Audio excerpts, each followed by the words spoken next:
हमारे चैनल को सब्सक्राइब कीजिए। नई कहानियाँ देखने के लिए बेल आइकॉन दबाइए। Creation Studio। कार्पेथियन पहाड़ों की गहरी घाटियों में बसे हुए रेवनवुड वैली के बारे में दुनिया में बहुत कम लोग जानते थे। यह जगह जितनी खूबसूरत थी उतनी ही डरावनी कहानियों से भी घिरी हुई थी। और आज हमारे 8 दोस्तों का ग्रुप भी इसी रहस्यमयी घाटी की ओर बढ़ रहा था, क्योंकि उन्हें दुनिया की सबसे स्वादिष्ट ब्लैक चेरी की तलाश थी। ये 8 दोस्त थे, लड़के हीरो आरव, कबीर, रोनित, देव, लड़कियां मिया, हाना, कियारा और हीरो की सिस्टर रिया। कॉलेज की समर हॉलिडेज चल रही थी और तभी सोशल मीडिया पर एक वायरल पोस्ट ने सबका ध्यान खींच लिया। रेवनवुड वैली की ब्लैक चेरी, दुनिया की सबसे रेयर और स्वीटेस्ट चेरी। बस यहीं से इन सबको एडवेंचर का नशा चढ़ गया। चलो खोजते हैं, एक एडवेंचर करते हैं। रोमानिया की राजधानी बुखारेस्ट से यह लोग एक रेंटेड वैन में लगभग 7 घंटे दूर रेवनवुड वैली की तरफ बढ़ रहे थे। जैसे जैसे ये लोग पहाड़ों में अंदर जाते गए, पेड़ों की गहराई बढ़ती गई, नेटवर्क गायब होता गया। रिया बार बार घबरा कर कहती, भाई पता नहीं क्यों लेकिन यह जगह थोड़ी अजीब लग रही है। आरव हंसकर बोला, नाटक मत कर, ये रोमानिया है, मुंबई का मरीन ड्राइव नहीं। बाकी सब मस्ती में थे, गाने, चिल्लाहट, व्लॉग, एक्साइटमेंट। लेकिन जैसे ही गांव करीब आने लगा, सड़क कंकड़ मिट्टी में बदल गई। हवा में अजीब सी नमी और एक दबी हुई बदबू, जैसे सड़ी लकड़ी या गीली मिट्टी की। कियारा बोली, दोस्तों मुझे तो जुरासिक पार्क जैसी अनुभूति हो रही है। देव हंस पड़ा। हाँ, बस डायनासोर नहीं है। रिया और ज्यादा असहज हो गई थी। शाम ढल रही थी जब वे रेवनवुड वैली पहुंचे। गांव शांत था, बहुत ज्यादा शांत। सुंदर वुडन हाउसेस, फूलों के बगीचे, लेकिन माहौल डेड साइलेंट। सबसे अजीब बात, गांव के लोग मुस्कुरा रहे थे, बहुत ज्यादा, जैसे मजबूर मुस्कान। आरव ने एक बुजुर्ग से पूछा, सर, हम लोग यहाँ ब्लैक चेरी लेने आए हैं। बुजुर्ग की मुस्कान गायब। चेरी की खेती 1 हफ्ते के लिए रोक दी गई है, अभी किसी को कुछ नहीं मिलेगा। रोनित ने पूछा, पर क्यों? बुजुर्ग बस डरते हुए बोला, बस फैसला हो चुका है, वापस चले जाओ। आरव ने महसूस किया हर चेहरे पर डर और मजबूर मुस्कान की लड़ाई चल रही थी। शाम पूरी हो चुकी थी और एक बड़ी समस्या सामने थी। गांव में रुकने की कोई जगह ही नहीं थी। कोई होटल नहीं, गेस्ट हाउस नहीं, नेटवर्क नहीं, पुलिस स्टेशन 40 किलोमीटर दूर। और जैसे ही सूरज डूबा, गांव के सारे लोग अपने घरों में बंद हो गए। सड़कें खाली, बाजार डेड साइलेंट। माया डर कर बोली, Where has everyone gone? तभी एक औरत ने अपने बच्चे को खींचते हुए कहा, घर चलो, रात हो गई। जैसे रात को बाहर रहना मौत को बुलाना हो। दोस्त थक चुके थे। तभी सड़क के मोड़ पर एक विशाल रॉयल यूरोपियन स्टाइल हवेली दिखाई दी। पुरानी जरूर थी पर बेहद सुंदर, लेकिन एक भी लाइट नहीं, जैसे सालों से बंद पड़ी हो। रोनित ने खुश होकर कहा, एकदम बढ़िया, भूतिया माहौल, चलो अंदर चलते हैं। रात यहीं रुकते हैं, कम से कम छत तो मिलेगी। पर रिया के पैरों तले जैसे जमीन खिसक गई, आंखों में आंसू। भाई यह जगह बिल्कुल ठीक नहीं लग रही। आरव भी डर रहा था, पर ग्रुप प्रेशर भारी था। वे हवेली के गेट तक पहुंचे और वहां एक पुरानी आयरन प्लेट टंगी थी जिस पर लिखा था, Scott William is sleeping, do not enter the mansion, if you wake him he will put you all to sleep forever. सबने हंसकर मजाक समझा, लेकिन आरव के दिल में यह लाइन चुभ गई। जैसे ही रोनित और कबीर हवेली का लॉक तोड़ने लगे, अचानक झाड़ियों के पीछे से एक तेज चीख, एक पतला, गंदा, बिखरे बालों वाला आदमी पागलों की तरह भागता आया। नहीं, अंदर मत जाओ, वह जाग जाएगा, वह तुम सबको काट डालेगा। देव ने उसे धक्का दिया। रोनित और कबीर ने उसे रेलिंग से बांध दिया, लेकिन आदमी चिल्लाता रहा, वो तुम्हें भी काटेगा। आरव उसकी आंखों में सच्चाई देख सकता था, लेकिन दोस्तों ने उसे पागल समझकर नजरअंदाज कर दिया और वे अंदर चले गए। अंदर सिर्फ चांदनी थी। टूटी खिड़कियां, डस्टी फर्नीचर, जायंट स्टेयरकेस, सब अबैंडन्ड।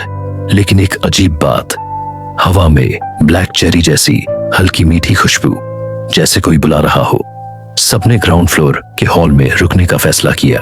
कुछ कैंडल्स जलाई और सोने की कोशिश की, लेकिन रिया को नींद नहीं आ रही थी। और तभी उसकी पहली डरावनी नाइटमेयर शुरू हुई। सपने में कबीर अकेला खड़ा था। उसके हाथ में खून से भरी पुरानी कुल्हाड़ी, चेहरा सफेद, आंखें काली, एक अजीब मुस्कान। वह अपने ही हाथ पैर, अपना ही शरीर कुल्हाड़ी से काट रहा था। दीवारों पर खून छिटकता और आखिरी में उसने अपनी गर्दन पर कुल्हाड़ी रखते हुए कहा SCOTT और अपना सिर काट दिया। फर्श पर खून से उभरा एक अक्षर C। रिया चीखते हुए उठी, सांसें तेज, दिल जोर से धड़कता हुआ। टाइम 5:10 सुबह। वह पानी पीने उठी, लेकिन तभी हवा में एक तेज सड़ी बदबू फैल गई, जैसे कोई डेड एनिमल हो। वह बदबू का पीछा करते हुए स्टोरेज रूम में पहुंची और वहां उसने देखा रिया ने दरवाजे के अंदर झांका। अंधेरा था, लेकिन कमरे के बिल्कुल बीच में कुछ पड़ा हुआ था। मूनलाइट खिड़की से आकर उस पर गिर रही थी। कुछ सेकंड बाद उसे एहसास हुआ वह कबीर था और वह मर चुका था। उसका शरीर 4 हिस्सों में कटा हुआ, 2 हाथ, 2 पैर, धड़ और सिर एक कोने में पड़ा हुआ, ठीक वैसे ही जैसे उसके सपने में। उसके पास ही एक पुरानी जंग लगी कुल्हाड़ी पड़ी थी, जिस पर ताजा खून लगा था। रिया की आवाज टूट गई। उसने एक भयानक चीख मारी। आरव! उसकी चीख से पूरा हॉल जाग उठा। सभी लोग दौड़ते हुए उस कमरे में आए। मियां ने कबीर का सिर देखते ही उल्टी कर दी। कियारा के हाथ कांपने लगे। देव पीछे हट गया, डर से उसके पैर कांप रहे थे। रोहित चिल्लाया, ये क्या हो गया? ये कैसे? कौन कर सकता है ये? लेकिन आरव बस कबीर के शरीर की तरफ देखता रह गया। उसकी सांसें अटक रही थीं और तभी रिया ने डरते हुए दीवार की ओर इशारा किया। दीवार पर खून से लिखा हुआ था C। सबके चेहरे पीले पड़ गए। ये कोई इत्तेफाक नहीं था, ये प्लान्ड था या सुपरनैचुरल। डेड बॉडी सामने थी, कोई नेटवर्क नहीं। घबराए हुए दोस्त, सबने एक ही फैसला किया, गांव वालों से मदद लो। जब ये लोग हवेली के बाहर पहुंचे तो गांव अब भी उतना ही डरावना शांत था। डोर की तरफ चलते चलते वे लोग गांव के हेड यानी चीफ इलियन के घर पहुंचे। आरव ने कहा, सर, हमारे दोस्त की हत्या हो गई है, कोई हमारी मदद करे। लेकिन इलियन ने जैसे कबीर की डेथ सुनी ही नहीं। उसे केवल एक शब्द सुनाई दिया, जैसे हवली। उसका चेहरा एकदम सफेद हो गया। उसने पीछे हटते हुए कहा, तुम लोग वहां गए? तुमने अंदर क्या किया? तुम सब बर्बाद हो गए। रोहित चिल्लाया, हेल्प चाहिए, रिपोर्ट करना है, पुलिस बुलाओ। इलियन गरज कर चिल्लाया, पुलिस? नेटवर्क? कुछ नहीं मिलने वाला और हम तुम्हारी मदद नहीं कर सकते। जाओ, चले जाओ इस गांव से, अगर अभी भी जान बचानी है। और उसने दरवाजा उनके चेहरे पर बंद कर दिया। बाकी गांव वाले खिड़कियों के पीछे से देख रहे थे, डरे हुए, चुप और पूरी तरह बेबस। आरव के दिमाग में सवाल घूम रहा था, सब हमें बचाने से डर क्यों रहे हैं? और तभी पीछे से वही बंधा हुआ पागल आदमी जोर से हंसने लगा। मैंने कहा था स्कॉट जाग गया। अब सब मरेंगे, एक एक करके, अल्फाबेट की तरह। कबीर की बॉडी को बाहर छोड़ना संभव नहीं था। ना मदद, ना कोई जगह, ना रात में विलेज सुरक्षित। इसलिए सबने भारी मन से कबीर के शरीर को फिर हवेली लाया और हवेली के पीछे के एक अस्थायी कब्र खोदकर उसे दफना दिया। मियां रो रही थी। ये सब क्यों? हम तो सिर्फ चेरी लेने आए थे। शाम हो चुकी थी, रात और भी भारी हो गई थी। आरव ने कहा, सब एक कमरे में रहेंगे, कोई अकेला नहीं जाएगा और कोई सोने की कोशिश नहीं करेगा। सब डर से सहम गए, लेकिन कमरे में बैठ गए। अराउंड 1:05 AM, होली जैसा सन्नाटा। रोहित, देव, कियारा, आधे सोए हुए मियां, रोते हुए सोने की कोशिश। रिया जागकर डर से कांप रही। आरव चौकन्ना। कई मिनटों तक सब शांत था। तभी कियारा ने धीरे से कहा, मुझे बाथरूम जाना है। रिया तुरंत बोली, मैं भी चलूंगी। मियां ने कहा, आई एम कमिंग। और एक कैंडल भी, बहुत अंधेरा है। तीनों लड़कियां एक कैंडल लेकर बाहर निकल गईं। हॉल में आरव बेचैन था। उसे कुछ गलत होने का एहसास था और तभी एक दिल दहला देने वाली चीख गूंजी, मिया और कियारा की चीख। आरव दौड़कर बाथरूम की तरफ गया। बाकी चार भी उसके पीछे भागे। इससे हॉरिफाइंग शायद ही कुछ हो सकता था। बाथरूम के पास हॉलवे में कबीर की डेड बॉडी खड़ी थी।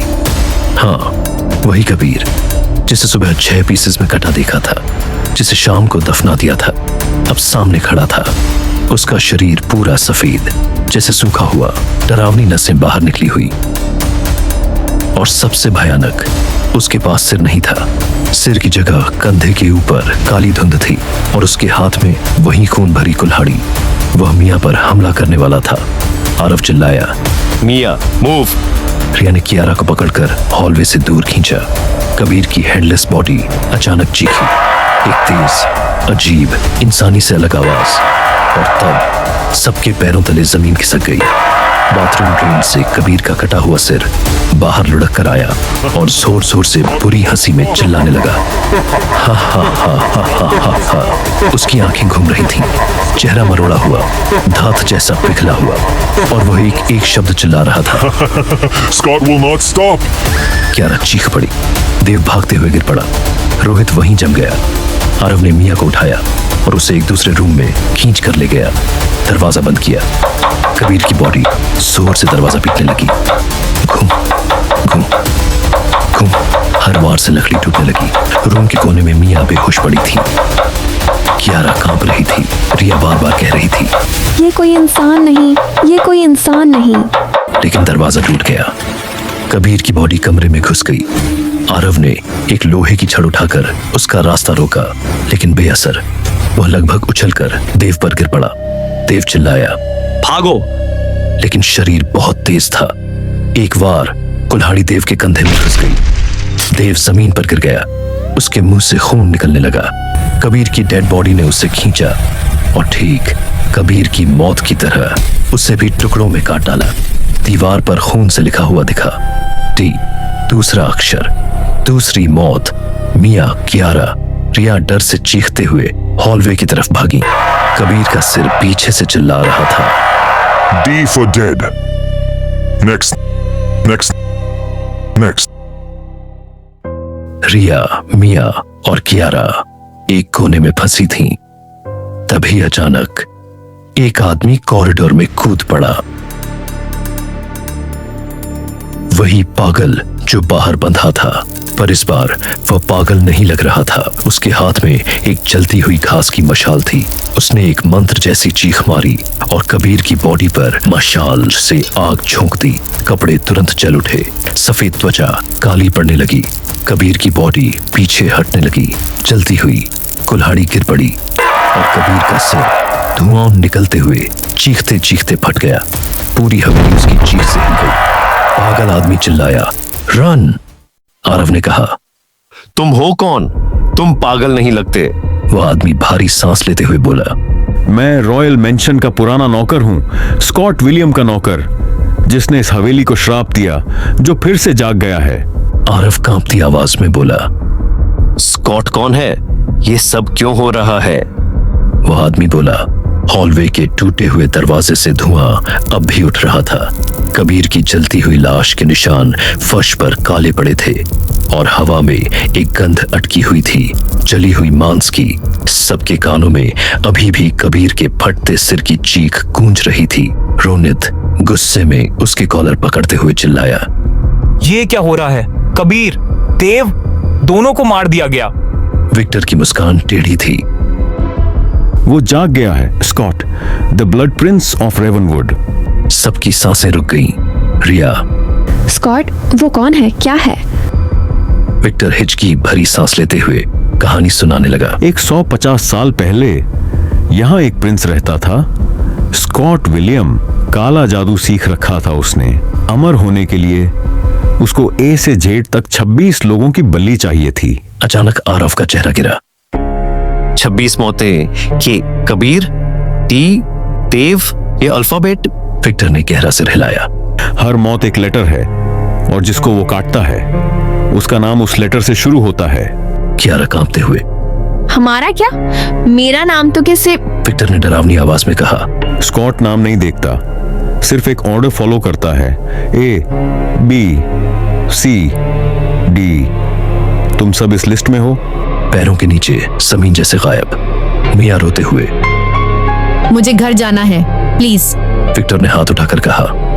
सुन लो, अगर स्कॉट की आत्मा किसी डेड बॉडी के 6 पार्ट्स एक जगह न पाए तो वह दूसरी बॉडी उठा लेता है। कबीर की बॉडी पीसेस एक रूम में मिले थे ना, इसलिए वो उठकर डेव को काट गया। आराव ने दांत भींचते हुए। अब हमें क्या करना होगा? विक्टर बोला। उस हवेली के सेलार में स्कॉट का मृतकाल डब्बा है, वहां जाकर उसका हार्ट जलाना होगा, वरना तुम सब अगला अल्फाबेट। पहली बार किसी को रास्ता मिला, उम्मीद मिली। आराव ने सबको देखा। चलो अभी, इसी वक्त। लेकिन विक्टर की आंखों में कुछ अजीब चमक थी, जैसे वह इसी का इंतजार कर रहा हो। विक्टर उन्हें अंडरग्राउंड पैसेज से ले जा रहा था, एक पुराना हिडन टनल जहां हवा ठंडी नहीं बल्कि बर्फ जैसी थी। कियारा डरकर बोली, मुझे यहाँ कोई देख रहा है? विक्टर ने एक क्रीपी हंसी हंसी। स्कॉट सब देख रहा है। आराव ने उसको घूरा। चुप रहो। सेलर का बड़ा आयरन डोर सामने आया। विक्टर ने मुस्कुराते हुए लॉक तोड़ा। अंदर टूटी बिखरी कॉफिन्स, जंग लगे सर्जिकल टूल्स और एक एंशिएंट कॉफिन बीच में रखा था जिस पर ब्लड सील और वही warning, Scott William is sleeping. Victor ने तुरंत आराव के हाथ में मशाल दिया। इसे बर्न कर दो जल्दी। आराव आगे बढ़ा ही था कि अचानक पीछे से विक्टर की आवाज बदली, भयावह, पंजों जैसी। रुको, स्कॉट सिर्फ तब उठता है जब कोई दिल को जलाने की कोशिश करे। सब मुड़े। विक्टर अब शांत सर्वेंट नहीं, मुस्कुराता हुआ राक्षस लग रहा था। रोनिट चीखा। तुम झूठ बोल रहे थे। विक्टर ने क्रेजली ताली बजाई। फाइनली तुम लोगों ने मुझे यहां तक ला दिया। उसकी आंखें पिच ब्लैक और गर्दन के पीछे एक निशान, एस आकार का। विक्टर, स्कॉट का जिंदा पपेट। विक्टर गुर्राया। स्कॉट ने मुझे सिलेक्ट किया था। मैं सिर्फ तुम सबको यहां लाया हूं ताकि सब एक ही जगह हों, एक साथ। और वह झपट पड़ा सीधे मिया पर। मिया के गले पर विक्टर के नुकीले नाखून गड़ गए। उसने उसे उठा लिया, चिल्लाती, लात मारती, लेकिन विक्टर चीखा। चेरीज की मीठी खुशबू तुम जैसे लोगों का खून देता है। और उसने मिया का गला तोड़ दिया। कहरैक, उसका शरीर ढीला पड़ गया। मिया की बॉडी जमीन पर गिरते ही दीवार पर खून से उभरा ई, औरवदंग। ये तो ई लेटर। मिया का नाम एम से था। विक्टर हंसा। स्कॉट नाम नहीं, अल्फाबेट डेथ ऑर्डर फॉलो करता है, ए से जेड तक। आरव समझ गया, विक्टर की पूरी कहानी झूठ, सब मिसलीड करना था। कियारा भाग रही थी, रिया का हाथ पकड़कर, लेकिन फ्लोरिंग कमजोर थी। एक जगह से फर्श टूट गया और कियारा गहरे अंडरग्राउंड पिट में गिर पड़ी। उसके चीखते ही विक्टर ने एक स्टोन पिलर पुश किया जो सीधा नीचे गिरा। कियारा का शरीर वहीं दबकर चूर, आंखें तुरंत बुझ गईं। दीवार पर लिखा एफ। रिया चीख पड़ी। ये रूल्स किसने बनाए? कौन डिसाइड करता है अल्फाबेट? विक्टर मुस्कुराते हुए। स्कॉट के अंदर एक रीपर लेटर काउंट करता है। तुम सब बस नेक्स्ट बॉक्सेस हो। आरव का खून खौल रहा था। तू उसका दोगला नौकर नहीं, तू उसका गुलाम है। विक्टर चिल्लाया। गंदगी के ढेर में रहता हूं, स्कॉट मुझे इटर्नल पावर देने वाला है। वह रोनिट की तरफ दौड़ा। रोनिट ने एक ब्रोकन रॉड उठाई, विक्टर की तरफ जोर से घूंसा मारा, पर विक्टर की स्पीड एक जानवर जैसी। उसने रोनिट का मुंडा पकड़ा और दार्ज की दीवार पर टकरा दिया। रोनिट का सिर 2 हिस्सों में टूट गया। उसकी बॉडी कांपते हुए नीचे गिर गई और वॉल पर जी। और विक्टर हंसता हुआ। Next is H. हाना का नाम सुनते ही हाना चीख कर भाग गई। आरफ ने एक भारी आयरन चेन उठाई, विक्टर के हाथ पर लगाई। विक्टर गुस्सा होकर आरफ पर चढ़ गया। तभी एक तेज आवाज, रिया ने मशाल का फ्लेम सीधा विक्टर की आंख पर मारा। विक्टर चीखा, मरोड़ खाकर पीछे गिरा। आराव ने चेन से उसका गला फुल फोर्स से खींचा। और उसे सेलर के रोटेटिंग गियर मशीन के नीचे फंसा दिया। गियर चल पड़ा। धीरे धीरे विक्टर का शरीर पिसता गया। सियार अंतिम चीख, विक्टर पीसेस में और खून का एक बड़ा स्प्लैश। पलक झपकते दीवार पर खुद से लिखा एच। रिया कांपते हुए, ये एच किसके लिए? हाना या ह्यूमन? आराफ, विक्टर सच नहीं बोल रहा था। ना किसी अल्फाबेट का रूल, ना 26 बलिदान। इसका मतलब स्कॉट की असली कहानी कुछ और है। हाना हवा में कहीं गायब थी। शायद स्कॉट ने उसे अभी तक नहीं छुआ। सेलर के एक कोने में आराफ को एक पुराना बॉक्स मिला। उस पर लगी धूल हटाई तो एक पुरानी डायरी मिली। कवर पर लिखा था बाय स्कॉट विलियम। आराफ ने डायरी खोली। पहला पेज, 11 छोटे बच्चों की तस्वीरें, उनके नाम के सामने अल्फाबेट्स। ए टू के। रिया ने कांपते हुए पढ़ा, बचपन में मेरे पेरेंट्स ने 26 चिल्ड्रन अडॉप्ट किए। मेरे बड़ा होने पर मुझे पता चला उन्होंने सबको टॉर्चर करके मार दिया और उनके बॉडी पार्ट्स मुझे खाने पर मजबूर किया। नेक्स्ट लाइन, खून से लिखा हुआ, किसी बच्चे का लिखा हुआ मैसेज जैसा। SCOTT ने सबको बचाया, अब वह A से तक सबको सुलाएगा। आराफ की आंखों में शॉक। स्कॉट किलर नहीं था, उसके पेरेंट्स ने उसे मॉन्स्टर बनाया। रिया, तो वो रिवेंज ले रहा है? आराफ, उसके विक्टिम्स वह नहीं जो अल्फाबेट में आए, बल्कि वो जिन्हें उसके पेरेंट्स ने अडॉप्ट किया था। हम बस उस लिस्ट के नंबर्स को रिप्लेस कर रहे हैं। रिया के हाथ से डायरी गिर गई। द ट्रूथ, विक्टर की कहानी फॉल्स थी। स्कॉट का सच और भी डार्क। आराफ ने डायरी बंद की। स्कॉट हमारे दोस्त नहीं, ना दुश्मन। वो बस अपना अधूरा अल्फाबेट पूरा कर रहा है। इसी वक्त सेलर की कोल्ड चेंबर से एक डेड कोल्ड हवा आई और एक आवाज जो सीधी दोनों के पीछे आई। दोनों जमे रह गए। आरफ पलट कर देखता है, स्कॉट विलियम पूरी तरह जाग चुका, 4 फीट ऊपर हवा में तैरता हुआ, ब्लैक वेन्स, पेल बॉडी और पेट से निकली एक औरत की चीख जैसी। It's my turn now. Aaraf ने रिया का हाथ पकड़ा। रन। Lights flicker. हवली शिक। अगला शिकार एच। हाना नेक्स्ट। आई साहब। आरफ समझ गया, स्कॉट उसके लेटर पर आ गया है। ए, लेकिन वो ए से स्टार्ट नहीं करेगा। अल्फाबेट लाइनियरली कंटिन्यू होगी। एच के बाद आई। आई। इंस्पेक्टर आरफ का फुल नेम आरफ सिंह, इंस्पेक्टर सन स्कॉट। उन्हें अल्फाबेट से नहीं, पेरेंट्स के पाप से जोड़ता है। आरफ की आंखों में डर और बदला दोनों थे। ये जंग अब जिंदा और डेड के बीच नहीं, इंसानियत और जुल्म के बीच थी। हॉलवे में धुआं सा भर गया था। मिया, कियारा, रोनीट की मौत के बाद सिर्फ आरव, हाना और रिया बचे थे। डेव की छोड़ी हुई टॉर्च आरव ने पकड़ रखी थी। उसकी लाइट कभी स्टेबल होती, कभी ब्लिंक। रिया का चेहरा आंसू से भीगा हुआ। हम यहाँ से निकल क्यों नहीं पा रहे? हाना धीरे से बोली, दरवाजा मिलते ही नहीं, हवेली हमको बंद कर रही है। आरव ने दांत भींचते हुए कहा, अब और भागना नहीं, अब और डर नहीं।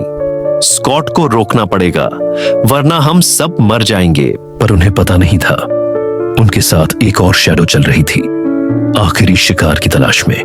आरव ने वो डस्टी लाइब्रेरी का दरवाजा खोला, जहां पागल आदमी ने कहा था स्कॉट का सच यहीं छुपा है। शेल्फ के पीछे एक छुपा हुआ आयरन डोर था। आरव ने जोर लगाया, दरवाजा खुल गया और एक अंडरग्राउंड स्पाइरल स्टेयरकेस सामने वाली। नीचे से हल्की हल्की चांटिंग की आवाज, जैसे कोई जिंदा इंसान नहीं, कोई दूसरी दुनिया बोल रही हो। रिया फुफकार के बोली, ये सब अननेचुरल है। आरफ ने टॉर्च सीधी नीचे फोकस की और तीनों स्टेप्स उतर गए। नीचे एक बड़ा सा अंडरग्राउंड हॉल था। दीवारों पर पुरानी मशीन्स, फाइल्स और केमिकल जार्स। हाना ने एक फाइल उठाई, Scott experiment, subject 001 by professor कब्रा स्कॉट। कोई भूत या शैतान नहीं था, वो कभी ह्यूमन था। आरव ने नेक्स्ट पेजेस पढ़े। हम मरने के बाद भी ह्यूमंस को जिंदा वापस ला सकते हैं और उनमें एक्स्ट्रॉर्डिनरी स्ट्रेंथ भर सकते हैं। स्कॉट को लोगों ने पहले ही पागल समझकर इस हावली में लॉक कर दिया था। यहां उस पर एक्सपेरिमेंट हुआ और वो बन गया इमॉर्टल किलिंग मशीन। हाना शॉक में। मींस स्कॉट एक एक्सपेरिमेंट का रिजल्ट है? रिया, तो काबरा के लेटर अल्फाबेट से लिंक्ड है, सी डी। आराफ को एक और फाइल मिली। हम हर एक्सपेरिमेंट सब्जेक्ट को एक कोड अल्फाबेट देते हैं। स्कॉट फेल्ड हो गया। अब वो लेटर्स के थ्रू रिमेनिंग सब्जेक्ट्स को ढूंढकर उनको टर्मिनेट कर रहा है। आरव ने समझा, सी कबीर, डी देव, एम मिया, के कियारा, आर रोनित। स्कॉट उन्हें विषयों की तरह मानकर मार रहा था। और अंदाजा लगाओ, ए आरव, एच हाना, आर रिया। अगले निशाने यही तीनों थे। अचानक एक जोरदार घुरघुराहट। टॉर्च बंद करने की कोशिश नहीं, वो खुद ब्लिंक कर रही थी। हाना ने सीधी नजर ऊपर की। छत से कुछ नीचे लटक कर धीरे से उतर रहा था। स्कॉट बिना सिर के भी। उसकी सेंसेस एक्टिव थी। हर हार्ट बीट सुनाई दे रही थी उसे। आराफ पीछे हटा। रन! तीनों भागे एक अलग डायरेक्शन में। स्कॉट ने सबसे पहले हाना को पकड़ा। एक लाउड थंप, एक सप्रेस्ड स्क्रीम। आराफ पलट कर देखता है। हाना का शरीर जमीन पर बेजान, बिल्कुल बेहरकत। वॉल पर लिखा होता है एच। रिया चीखती है, हाना। आराफ ने उसका हाथ पकड़ा और खींचते हुए भागा। ये रूम कुछ अजीब था। फ्लोर पर कुछ ग्लोइंग एंशिएंट सिंबल्स बने हुए। बीच में एक बड़ा स्टोन टेबल जहां स्कॉट को एक्सपेरिमेंट के लिए बांधा गया होगा। रिया रोती हुई बोली, आरव भैया प्लीज, मुझे नहीं मरना। आरफ ने उसकी आंखों में देखा। तुम नहीं मरोगी जब तक मैं हूं। पर स्कॉट की फुटस्टेप्स नजदीक, एक एक कदम मौत जैसा। आरव ने एक रस्टी आयरन रॉड उठाया। स्कॉट ने हंगर जैसे ग्राउल किया और रिया की तरफ लपका। आरव ने फुल फोर्स से रॉड स्कॉट की रिब्स पे मारी। स्कॉट पीछे घूम गया, पर तारीफ यही कि वो रुका नहीं। उसने रिया को उठाया और कमरे के दूसरे कोने में फेंक दिया। जोर का इंपैक्ट, रिया बिल्कुल स्टिल। टेबल के साइड पर ग्लोइंग लेटर्स। आराफ की आंखों में आंसू भर आए। अब सिर्फ ए बचा था। आराफ ने एक रिकॉर्डिंग मशीन देखी। उसमें एक ऑडियो फाइल ऑलरेडी लोडेड थी। प्ले दबाया। A voice, professor Kabra. Scott एक फेल्ड एक्सपेरिमेंट नहीं बल्कि सक्सेस है। मरने के बाद भी जीना जो बुराई की हद पार कर गया। अगर स्कॉट अल्फाबेट कंप्लीट कर ले तो वो फुली इवॉल्व्ड क्रीचर बन जाएगा। Nothing can stop him. Aaraf के हाथ ठंडे पड़ गए। वो समझ गया स्कॉट का आखिरी लेटर ए है। वो आराफ को मारकर अल्फाबेट साइकिल कंप्लीट करना चाहता है। रूम कम होता जा रहा था, जैसे वॉल्स क्लोज हो रही हो। स्कॉट ने हाई जंप से आराफ को पकड़ लिया। आराफ उसके फोर्स के नीचे घुट रहा। अगर तू इंसान था तो कभी किसी को मारना नहीं चाहता। पर स्कॉट की डीमोनिक स्ट्रेंथ ओवरवेलमिंग। आराफ ने स्टोन टेबल के एज से एक मेटल इंजेक्शन सिरिंज देख ली। उसके अंदर वो एंटी सीरम होगा जो एक्सपेरिमेंट को न्यूट्रल कर सकता है। आराफ ने सारी ताकत जोड़कर स्कॉट के चेस्ट में इंजेक्शन घुसा दिया। स्कॉट ने उल्टी डायरेक्शन में थ्रैश्ड दरवाजा तक घूमता हुआ गिरा। एक डेफनिंग स्क्रीम जिसमें दर्द और गुस्से दोनों मिले हुए। फिर पूरी हवली हिला उठी जैसे फाउंडेशन टूट रही हो। स्कॉट ग्राउंड पर घटता जा रहा था जैसे कोई आग उसे खा रही हो। फिर साइलेंस। आरव हॉल तक आया। रिया और हाना दोनों बेजान। आरव जमीन पर घुटनों पर गिर गया, रुक रुक कर सांस लेते हुए, आवाज ट्रेम्बलिंग। सब मर गए। दरवाजे अब ओपन थे, जैसे हवेली ने अपना काम पूरा कर लिया हो। आरव धीरे धीरे निकलकर हवेली के मेन गेट तक आया। बाहर रात का आसमान था, पर उस रात चांद लाल था। पुलिस आ गई। आराफ को रेस्क्यू किया गया। मीडिया में हेडलाइन छप गई, 6 कॉलेज स्टूडेंट्स डेड, एक सर्वाइवर मेंटली ट्रॉमेटाइज्ड। डॉक्टर्स ने कहा आराफ शॉक में है। वो रिपीटेडली एक ही बात बोलता, स्कॉट वापस आएगा। अल्फाबेट अभी खत्म नहीं हुआ, क्योंकि जब वो हवेली से बाहर निकला उसको हवेली के दरवाजे पर एक नया फ्रेश रिटन लेटर दिखा था और उसका अपना नाम। आराफ आज भी हॉस्पिटल के एक आइसोलेटेड रूम में रहता है। रात को जब वो आंखें बंद करता है, उसको हवा में से एक गिरा हुआ रस्टी एक्स दिखाई देता है और एक बिना सर का शेडलेस फिगर जो धीरे से बोलता है, cycle never ends, Scott always returns. अगर आप इस वीडियो का पार्ट 2 देखना चाहते हैं तो बस कमेंट करें वी वांट पार्ट 2। जब हमारे 10,000 सब्सक्राइबर पूरे हो जाएंगे तब हम इसका अगला पार्ट भी लेकर आएंगे जो और भी ज्यादा हॉरर और डार्क होगा। कहानी अच्छी लगी हो तो लाइक जरूर करना।